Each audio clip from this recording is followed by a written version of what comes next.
সুমন্ত্র চ্যাটার্জি জিজ্ঞেস করেছিলে, short time course on graphic design has value in market. Before criticizing any certificate course, make sure that you have good information related to that course. A person with good depth of knowledge can crack any interview relevant to them. তো আমার ভিডিওটাতে যেটা আমি discuss করেছিলাম is about short courses, যেগুলো less than 3 months বা 3 months। 3 monthsের মধ্যে I bet কেউ গ্রাফিক ডিজাইন শিখতে পারবে না ফ্রম দ্য স্ক্র্যাচ, সে যদি গ্রাফিক ডিজাইনের সম্বন্ধে কিছু না জানে, যেটা আমি ক্লিয়ারলি আমার ভিডিওতে মেনশন করে দিয়েছি।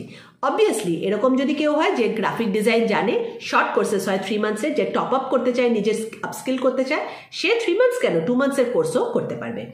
বাট যারা গ্রাফিক ডিজাইনের জিও জানে না, তাদের পক্ষে 3 monthsের কোর্স করে কোনো জব পাওয়া ইজ নেক্সট টু ইম্পসিবল, আর ইন্টারভিউ ক্র্যাক করা তো কোনো মতেই পসিবল না, বিকজ গ্রাফিক ডিজাইন ফিল্ডে কিন্তু হিউজ কম্পিটিশন আছে। এখানে প্রচুর স্কিল্ড ওয়ার্কার্সরা বসে আছে, প্রচুর স্কিল্ড স্টুডেন্টসরা বসে আছে।